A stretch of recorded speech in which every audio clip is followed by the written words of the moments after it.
নমস্কার, আমি শ্রাবণী। হ্যাশট্যাগ আমরা সকলের পক্ষ থেকে আমি আবার চলে এসেছি আজকের বিষয় নিয়ে আলোচনা করতে।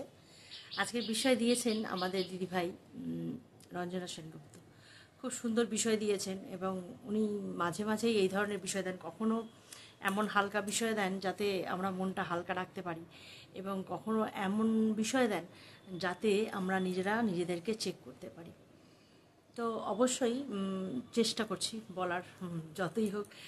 এখানে না বিষয়টা এই রকম, যে অহংবোধ খারাপ কেন, আর আমরা কখন বুঝতে পারবো যে আমরা নিজেরাও এই অসুখে ভুগি। মানে অহংবোধ যে আমাদের মধ্যে আছে সেটা কি করে বুঝতে পারবো? আমরা নিজেরাও কখন এই অসুখে ভুগি সেটা আমরা কি করে বুঝতে পারবো? তো এর মানে হচ্ছে আমরা তাহলে নিজেদেরকে চেক করব যে আমাদের মধ্যে কি অহংকার বোধ কাজ করছে। এটাই হচ্ছে ব্যাপার। তো প্রথমে আমি যেটা বলবো যে অহংকার একটা এমন জিনিস না, এটা তো চোখে দেখা যায় না। আর এটা যে আমার মধ্যে আছে এটা আমরা নিজেরাই বুঝতে পারি না। এটা একটা এমন অসুখ যে এই অসুখটাতে আমরা ভুগছি, আমরা এটা কিন্তু নিজেরাই বুঝতে পারি না। এটা হচ্ছে আমাদের সব কিছুতে এই আমি ব্যাপারটা মানে প্রকাশ করতে সাহায্য করে। যদি আমাদের মধ্যে এই আমিত্ব বা এই অহংবোধটা, মানে আত্ম অহংকার যেটা, এটা যদি থাকে তাহলে কি হবে, সবসময় আমি সব কাজেই আমাকে আমি বড় করে দেখাতে থাকবো। আবার আমি যদি অন্য দিক থেকে দেখি যে আমার মধ্যে তো ঈশ্বর স্বয়ং বাস করছেন, আমি যদি এইভাবে ভাবি যে আমার মধ্যে ঈশ্বর বাস করছেন, মানে যত পৃথিবীতে মানুষ, মানে জীবজগতের প্রতিটা কীট পতঙ্গর মধ্যেও কিন্তু ঈশ্বরের বাস। আমরা কিন্তু এইভাবে এখনও ভাবতে শিখিনি, যার জন্যই এই যে এখনও ভাবতে শিখিনি বলেই কিন্তু আমরা এখনও অনেক ভুল করে ফেলি। কথার মাঝখানে এই যে আমরা চলে আসে, এগুলো কি তখনই বন্ধ হবে যখন আমরা সেই উঁচুতে উঠতে পারবো। যেমন আমি বারবার বলি, বারবার বলতে যখনই ঠাকুরের বই পাঠ করি বা আমাদের ঠাকুর শ্রী শ্রীরামকৃষ্ণদেব, উনি না নিজেকে কখনো আমি বলতেন না, সে এরকমভাবে বলতেন, এই সে এরকম, মানে দেহ মাত্র আর কি। কিন্তু আমরা এখনও অতটা উচ্চ মার্গে পৌঁছতে পারিনি, এটাই হচ্ছে ব্যাপার। তাই জন্য আমরা বারবার ভুল করে ফেলি। আমাদের সব ক্ষেত্রেই মনে হয় এই কাজটা আমি করলাম। যদি একটা কোনো কিছু কাজ কমপ্লিট করতে পারি তখন মনে হয় কি, এই কাজটা আমি করলাম। আবার এইটা আমরা ভাবি না যে ঈশ্বর আমাকে দিয়ে করালেন তাই আমি করতে পারলাম। বা আমি যদি যৎসামান্য কাউকে কিছু দিই তখন বলি আমি এটা দিয়েছি। বা এখনও পর্যন্ত দেখবেন খেয়াল করে, আমরা যদি কোনো পুজো দিই কিছুতে, মানে ঠাকুরের মানে নিবেদন করছি কোনো কিছু, কোনো মানে মন্দিরে দিই, তার মধ্যেও কিন্তু আমাদের নামগোত্র লিখে আমরা দিই যে আমরা দিচ্ছি, এরকম একটা ব্যাপার। তো সত্যি কথা বলতে কি, খুব মানে এই যে এটা তো সাধনার জিনিস, আমি বারবার বলি এগুলো তো অতটা সহজ নয় যে আমরা একদিন, আমরা চেষ্টা করছি যে আমরা সঠিক পথ ধরে চলবো, কিন্তু এতটাও সহজ নয় যে আমরা একদিনে বুঝতে পেরে যাব যে আমরা এগুলো সব আমি যে এই যে আমি করছি এর মধ্যে অহংকার বোধ কাজ করছে। আমি তো কিছু না, নিমিত্ত মাত্র। এটা তো সব সময় আমরা জানি। আমরা যত স্বামীজি যেমন বলেন যে প্রতিটা জীবের মধ্যে শিব বাস করছেন। তো আমরা এটা জানছি প্রতিটা জীবের মধ্যে শিব বাস করছেন, কিন্তু যখনই নিজের পরিবারের লোক বা আরও আশেপাশের লোক এক জায়গায় হচ্ছে তখন কিন্তু আমি সবসময় আমার পরিবারের লোকেদেরই আগে প্রায়োরিটি দিচ্ছি।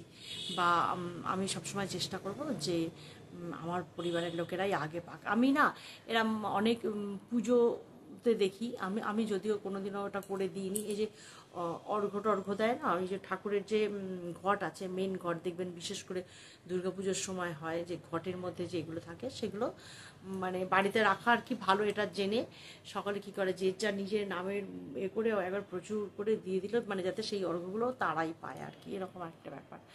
তো ঈশ্বর তো সকলের জন্য, তাই না? এবারে তাহলে কি সেই আলাদা করে সে যে বেঁধে দিল বলে তাকে কি আলাদা করে মানে ভালো কিছু করবে, এরকম ব্যাপার একটা থাকে। মানুষ এগুলো আমরা বুঝতেই পারি। মানে সত্যি কথা বলতে কি, সব ওই বলে না জেনে বুঝেও ন্যাকা চৈতন্য, সেইরকম হয়েছে আমাদের পজিশানটা।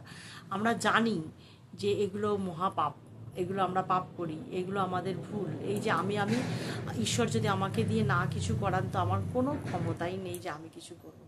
আমরা এখন তবু একটু মানে একটু এতটুকুনি বিন্দু মাত্র হয়তো বুঝতে শিখেছি যে না, এই কাজটা আমি যে করছি এটা আমার ক্ষমতাই হতো না যদি ঈশ্বর না চাইতেন।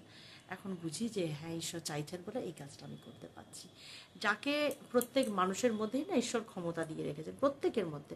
এবার সেই ক্ষমতাটা কতটা বা আমাদের করণীয় কতটা সেটা আমরা বুঝতে পারি না। আমরা খালি ভাবি ও বাবা এটা আমি করলাম, মানে মনের মধ্যে দেখবেন যে যে কোনো কিছু করেই একটা আমিত্ব ব্যাপার থাকে। তবে এটাও আমি বলবো যে ছোট থেকে কোনো দিনই আমি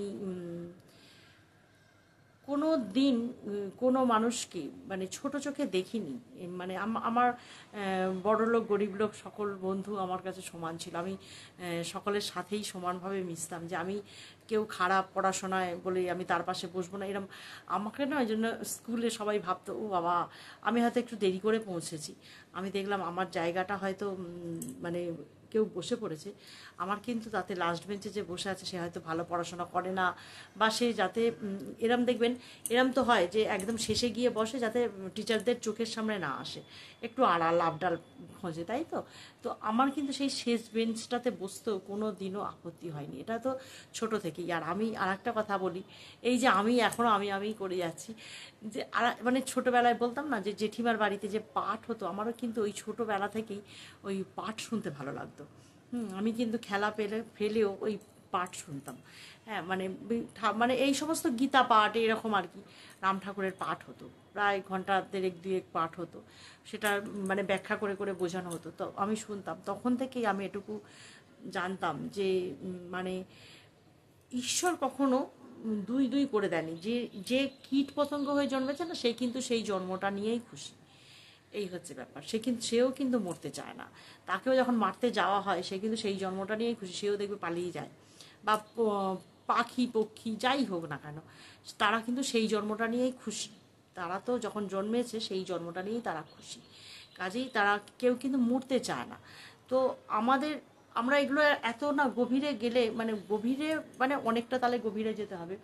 হ্যাঁ, অনেকটা এটা মানে আলোচনায় এত ছোটোভাবে এটা ব্যাখ্যা করা যায় না, সত্যি কথা বলতে কি। কিন্তু আমার আয়ত্ত এতটুকুনি, আমি এতটা করব কি করে, এইটা আমরা বুঝতেই পারি না। আর আমরা যখনই আমরা বুঝে যাচ্ছি যে ঈশ্বর আমার মধ্যে বাস করছেন, তো আমার একার মধ্যে তো নয়, ঈশ্বর তো প্রত্যেকের মধ্যেই আছে, তাহলে আমি আমাকে বা আর একজনকে আলাদা আলাদা কেন করব? এইটা তো আমরা মানে বুঝতেই পারি না। হ্যাঁ, যখনই আমি বারবার এটাও বলি যে এরকম অনেক মানুষকে দেখি যে কাউকে কিছু দিতে হলে না সে ভাবনা চিন্তা করে না যে এতটা দেবো। কেউ হয়তো অনেকটা দিয়ে দিল, আবার কেউ ভাবে কি বাবা এতটা দেবো, একটু একটু কম দিই, এরকম আর কি। এগুলো এসে যায়, এগুলো ইচ্ছা করে হয় না। ঈশ্বরও আমি এটাও বুঝি যে আমরা যখন এই যে পথে পা বাড়িয়েছি মাত্র, ঈশ্বর আমাদের টেনে তুলবেন। যতদিন না মানে তিনি আমাদের টেনে তুলছেন ততদিন তো সেই বোধগম্যটা হওয়াও আমাদের মুশকিল আর কি। আমরা পা বাড়িয়েছি, এবার যখন তিনি দেখবেন যে হ্যাঁ এরা এই পথে আসতে চাইছে, তিনি যখন টেনে আমাদের তুলবেন ততদিনেই তো আমরা উঠবো। আমাদের এখানেও নিজেদের কোনো মানে ক্ষমতাই নেই যে আমরা নিজেদের চেষ্টায় উঠে যাবো উপরে, এটাই হচ্ছে ব্যাপার। তো দিদিভাইকে বলবো, এইটুকুই বললাম। শেষে আর একটা উদাহরণ দিই, এই যে আমরা অহংকার করি, এত অহংকার, পাথরের যে ওজন আছে না, পাথর কিন্তু নিজের ওজনের অহংকার যদি করে থাকে তো পাথর কিন্তু জলে ডুবে যায় তার ওই ওজনের জন্য। তো আমাদের শুধু এটুকু বুঝতে হবে যে আমরা যারই অহংকার করি সেটাই ঈশ্বর চাইলে কিন্তু একদম ধূলিসাৎ করে দিতে পারেন। এটাতে আমাদের কোনো ক্ষমতাই নেই, আমাদের নিজস্ব কোনো ক্ষমতাই নেই, এটা আমাদের বুঝতে হবে। তো চললাম আজকে এ পর্যন্তই। সকলে ভালো থেকো, সুস্থ থেকো, হাসিতে খুশিতে থেকো, আনন্দে থেকো। আবার আসবো অন্য কোনো দিন, অন্য কোনো আলোচনা বা অন্য কোনো পাঠ নিয়ে। ততক্ষণ পর্যন্ত সবাই ভালো থেকো। চললাম।